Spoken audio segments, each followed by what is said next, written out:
Hello दोस्तों, आप सभी का स्वागत है हमारे यूट्यूब चैनल स्टडी कॉर्नर पर। हम लोग पढ़ने वाले हैं कक्षा 7 का गणित और कक्षा 7 की गणित में अभ्यास है 2D। 2D में कुछ इंपॉर्टेंट फॉर्मूले हैं, कुछ सर्वसंख्याएं हैं, हम उनको एक बार देखेंगे, उसके बाद अभ्यास करेंगे। ठीक, देखो सबसे पहले a की पावर m गुणा a की घात n, a की घात m गुणा a की घात n। जब भी आपको ऐसा लिखा मिले कि दो संख्याएं गुणा में है, यानी नीचे जो संख्या है उसको बोलते हैं बेस यानी आधार। यानी आधार जब बराबर हो और घातें अलग अलग हो तो यहाँ जोड़ देते हैं, यानी आधार लिखेंगे और घातें आपस में जुड़ जाती हैं। ये बिल्कुल हमें याद रखना है, जब तक आप इनको याद नहीं रखोगे तब तक क्वेश्चन नहीं कर पाओगे। यानी जब भी आपको बेस समान मिले यानी आधार समान मिले तो जो घातें हैं वो जुड़ जाती हैं, यानी गुणा की बदले क्या कर देंगे, घातों में प्लस। अब देखो यहाँ a की घात माइनस एम गुणा a की घात n है, तो क्या किया मैंने, आधार तो सेम है तो आधार मैंने यहां लिख दिया। देखो घात भले ही माइनस की हो लेकिन हमें तो दोनों को जोड़ना है, यानी जब भी कोई संख्याएं गुणा में और उनकी घातें अलग अलग हैं और आधार सेम है तो हमें घातें जोड़नी है, चाहे घात माइनस की हो चाहे प्लस की हो।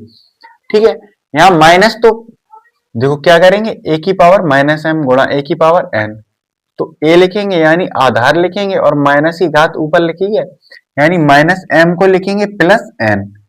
यानी हमें बस घातें जोड़नी है, चाहे घात माइनस की हो चाहे प्लस की हो। ठीक, a की घात माइनस m गुणा a की घात माइनस n, यानी यहाँ भी देखो आधार सेम है यानी घात दोनों माइनस की हैं तो दोनों जुड़ जाएंगी।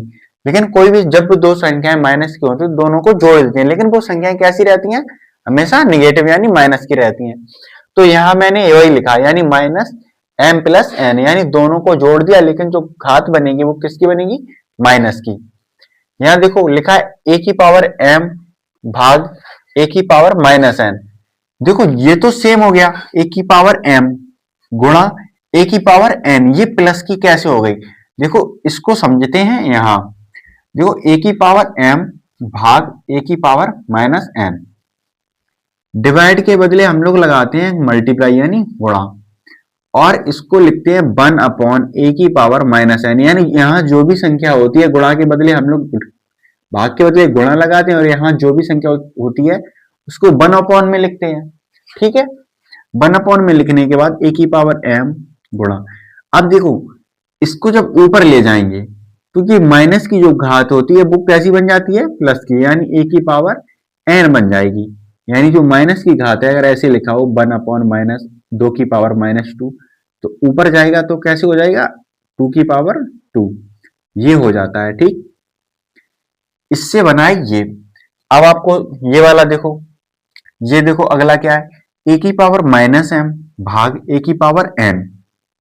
क्या a की पावर माइनस m भाग a की पावर n, देखो ये माइनस वाली संख्या यानी जो पहली संख्या है वो तो सेम टू सेम आ गई।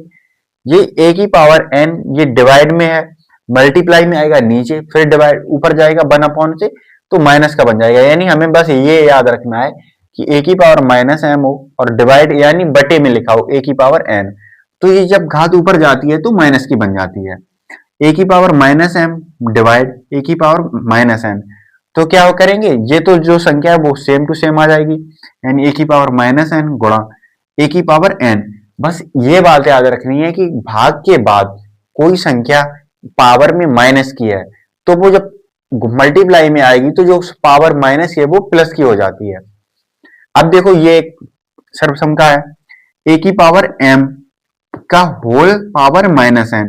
जब भी आपको ऐसा लिखा हुआ मिले तो आप क्या करोगे, इन पावर्स का आपस में गुणा कर दो, यानी इन घातों का आपस में गुणा कर देंगे, यानी a की पावर माइनस की mn हो गया। चाहे आप n को अंदर लिख लो चाहे m को अंदर बाहर लिख लो, और चाहे माइनस बाहर लगा लो चाहे अंदर लगा लो, कैसा भी हम लोग लिख सकते हैं। यहां देखो a की पावर माइनस m का होल पावर माइनस n, तो क्या कर देंगे a की पावर माइनस m गुणा माइनस n, यानी a की पावर माइनस n गुणा माइनस m, क्योंकि मैंने आपको बताया कि अंदर पावर जो भी हो, बाहर अगर होल पावर है तो हम लोग पावर्स का आपस में गुणा कर देते हैं, यानी घातों का आपस में गुणा कर देते हैं। इन दोनों का जब गुणा करेंगे तो माइनस माइनस प्लस हो जाएगा, इसलिए m की पावर mn लिखा मैंने। अब चाहे तो आप बाहर भी कर सकते हैं, m अंदर लिख लो n बाहर लिख लो, या फिर n अंदर लिख लो m बाहर लिख लो, आप कैसा भी लिख सकते हैं। यहाँ देखो a की पावर माइनस एम गुणा b की पावर माइनस एम। जब भी आपको ऐसा लिखा मिले कि घातें भी सेम हो, घातें तो सेम हो लेकिन जो बेस है ये अलग अलग है, जब बेस अलग अलग हो तो a की पावर a मल्टीप्लाई b की पावर माइनस बी टोटल के लिखा जा सकता है। यानी घातें तो सेम है लेकिन जो बेस है, जो आधार है वो अलग अलग है, तो हम लोग उसको इस प्रकार से भी लिख सकते हैं। देखिए इस वीडियो में हमने आपको बताया कि ये सर्व संख्याएं कैसे हैं और कैसे याद रखनी है। याद रखेंगे आप लोग और इससे हम लोग अब एक्सरसाइज करेंगे 2D। और सभी लोग मेहनत से पढ़िए, सभी लोग प्रैक्टिस जरूर करते रहिए, सारे क्वेश्चन बार बार लगाइए, तभी आप लोग मैथ सीख पाएंगे।